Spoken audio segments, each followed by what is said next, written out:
kata ku ssaawa 4 ez'enkya ya leero nnaku lwakuna ennaku mwezi 27 Ogwokubiri 2025 nze Henry Mpinda Ssempijja nkwaniriza era ntubaza okubeera omulungi wa radio za CBS FM sijagenda ffenna paka ssaawa zigenda kubeera 6 omuzadde omwana ng'amaze P7 azza mukazi we nga tulaba biki ebikoze amawulire nawa sebo lamusa kubatuwuliriza atuwuliriza nkulamuseza nkya ya leero nkwebaza bano mujotosezako engalo nkusasira gwe afunye ebizibu ate era n'enkyusayisa naawe atuuse ku buwanguzi tweyanzege Isirayiri yejjuludde mu kiro ekikeseza olwaleero neyimbula abasibe abasoba mu 600 be yali yagaana okuta ku lw'omukaaga. Kiki ekikyuse okuva ku lw'omukaaga? Ekisooka abasibe bano abasoba mu 600 Abapalestina abayimbuddwa batandise okubasumulula okuva mu makomera ag'enjawulo e Isirayiri nga wakayita ebiseera bitono nga ne Isirayiri nga ne Bahamas bawaddeyo emirambo 4 egy'abawambe aba Isirayiri. Ampuliriza ng'ogoberera okimanyi bulungi nti mu mutendera guno gusooka ogw'ennaku 42 Isirayiri eyina okufuna abawambe 3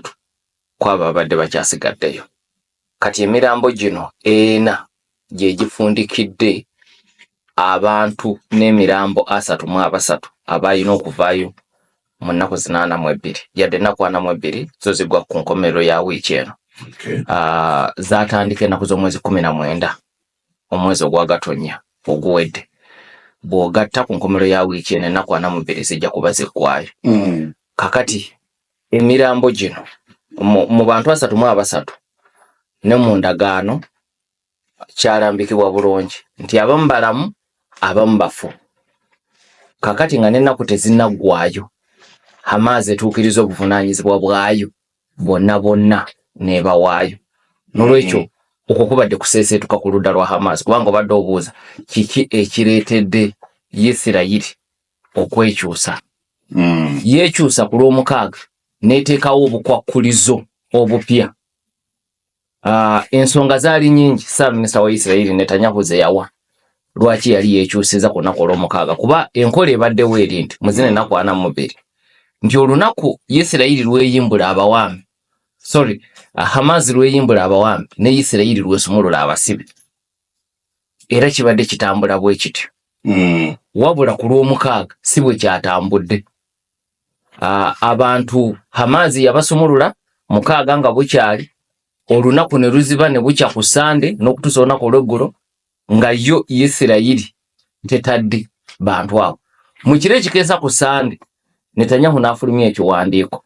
ng'awa ensonga lwaki yagaanye okuta Abapalestina. Ezimu ku nsonga ze yawa ng'agamba nti Hamas yali etyoboola abawambe mu kubawaayo ng'eteekateeka emikolo nebawazi certificate nebateeka mu mbeera ng'olaba omusibe anywegera omuserikale wa Hamas amuleese ekiraga nti balinga babadde n'enkolagana ey'amaanyi gye babadde oba babadde babayisa bulungi. Ate mu kiseera kyekimu naddala ku lunaku olw'omukaaga baleese n'abamu ku bawambe abasigaddeyo 2 abatalina kusumululwa mu mutendera guno ogusooka ne babaleeta mu mmotoka ne babaggulirawo oluggi ne balaba bannaabwe nga babasumulula ng'eno abakuuma ababuuza muwulira mutya bwe mulaba bannammwe bo nga kati bagenda. Kakati Netanyahu n'aga nti okwo kutyoboola abawambe ekintu kye balina okwewala oba kye baalina okwewala okusinziira ku ndagaano. Era bwe weegendereza nti ku lw'omukaaga 5 baabakolera emikolo egy'enjawulo mwe babasumululira nga bategese n'omukolo nga aliwo nene abakuba enduulu Abapalestina. Naye yalimu Omuwarabu ye baamuwaayo mu kyama eri Red Cross. Kati nga Isirayiri yebuuza nga bwe mwakoze Omuwarabu nga mumuwaayo Muwarabu naye mu Isirayiri lwaki n'abaana abalasi bwe mubakola. So ekyo kyabadde kitabudde Netanyahu era jo bwe babadde bawaayo bano mu kiro ekikeeseza olwaleero tewabadde mikolo gya kika ekyo kubanga Isirayiri yagamba mumale kutuwa bukakafu jukiro bukakafu babufuna ate bayita mbatabaganya tebogera buterevu kata ne Misiri nti mutuweereze obukakafu nti abantu abasigadde be mugenda okuyimbula abalamu n'emirambo temugenda kubatyobola nga mukola emikolo egy'ekikeekyo ate ne mufulumizaako n'obutambi Isirairi kyeyita propaganda videos nti bakwata obutambi kati nga bwe bakwata abasajja aba babiri abawambi ne babaleeta ne bagamuwulira mutya basajja batu ne beekwata mu face bwe bati nobalaba nga balinga bagasinga nzaali awo kugamba okutyobola Isirairi kyebadde yita propaganda videos kati Hamas yakakasiza Isirairi nti ekyo tetugenda kuddamu kukikola era tekyakoleddwa mu kire ekikesezo olwaleero emirambo gyaweereddwa Red Cross negikwasa amagye ga Isirairi mu Gaza amagye ne gagivuga okugiyingiza munda mu ggwanga erya Isirairi so ekyo kibadde kuvaawo mpitewo ekirala Isirairi wiiki ewedde yaweddeko era erina obusungu bwayo ku Bahamas ng'oggyeko n'ebyolw'omukaaga ebyobutambi obwo Isirairi bwegamba nti butyoboola waliwo emirambo ena Isirairi gye yawaayo Hamas gye yawaayo ku lunaku olwokuna olwa wiiki ewedde emirambo egy'ena kwaliko maama n'abaana be babiri abato baawambibwa ne bafiira mu nkomi eyo gye baali babatutte mu lwananda lw'e Gaza mu kubazza omulambo gw'omukyalo oyo Shiri Bibas gwe baalese Isirairi bwe yagwekebejjeza nga si gwe gwo kati Isirairi bwe yakaayanye ku lwokutaano nga buwungira ne baleeta omulambo omutuufu ogwa Shiri Bibas kati Isirairi ebuuza lwaki mututwala mu jangu nkwekule Hamas egamba ensobi tetwagikoze mu bugenderevu ate mmwe mwagitukozesa n'okugitukozesa nti bwe mwasuula bomu bwe mwagisuula waaliwo omuwambe n'abatali bawambe kati emirambo twagitabula mu kizimbe kye mwasuulako bomu era bwe tutukidde olwaleero ng'omulambo guli ogwali guleeteddwa ku lwokuna Isirairi yakakasizza nti si gw'omu kwabo abawambe baayo mu Palestina ow'e Gaza era kati baaguzizaayo tebaaguzaayo ku olwo kubanga balina okusooka okwekenneenya nti kale guno sigwa Shiri Bibas netegubeera gwabali abalala abakyaliyo kuba wakyaliyo abalamu n'emirambo naye bagenza okukakasa nga kubali abasigaddeyo guno si mulambo gwabwe nga gwa muntu ateekwa okuba nga mu Palestina era ne baguzaayo e Gaza kati awo Isirairi ebadde n'obusungu so nga ate era waliwo wabaddewo n'okuwanyisiganya ebisongovu ku nfa ya Bibas n'abaana be Hamas egamba bomu zezaabatta Isirairi bwe yekennenyeza emirambo egamba bwe weetegereza abaana waliwo obujulizi obw'enkokonala obulaga nti baatugibwa butugibwa so nga ku maama alipoota y'abasawo b'e Isirairi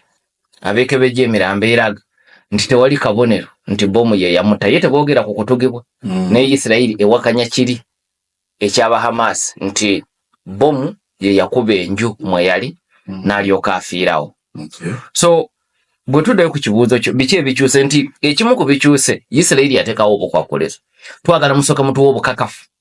nti temugenda kuddamu kukola mikolo nga muwaayo abantu bano emikolo gyaki gigasaaki egiriko n'okutyoboola abawambi obukakafu obwo Hamas n'ebuwaayo ng'oggyeko okukakasa ebikolwa bigoberedde ebigambo nti mu kiro ekikesezo olwaleero emirambo ena bwe gibadde giweebwayo katemba ow'ekika ekyo tabaddeewo Isirairi gwetayagala so ekyo kireetedde enkyukakyuka mu nkola gye bakolamu okuweereza abantu bano mpuliriza nga bwe nkugambye nti kaakati emirambo 33 giweddeyo bwe gyaweddeeyo ne ekirala ekyenjawulo ekyabaddewo kwegamba Hamas bwe yakyusiza enkola ne Isirairi n'ebaako byekyusa ku ludda lwayo kuseesetuka tekwabadde kwa ludda lumu ntera okukyogera temuteeseganyeza ekika kino okuseesetuka tekuba kwa ludda lumu ne Isirairi yaseesetuse etya nti bulijjo Hamas emala kutaba wambe jukira bwebata ne bakwasa Red Cross nejja mu Gaza ne bakwasa amaje ga Isiraeli agakyalimu amaje ga Isiraeli age Gaza ne gabatwala ate munda mu Isiraeli ku nsalo ku ludda lwa Isiraeli nene bagakwasa amaje ga Isiraeli kati bali ne balyoka babongerayo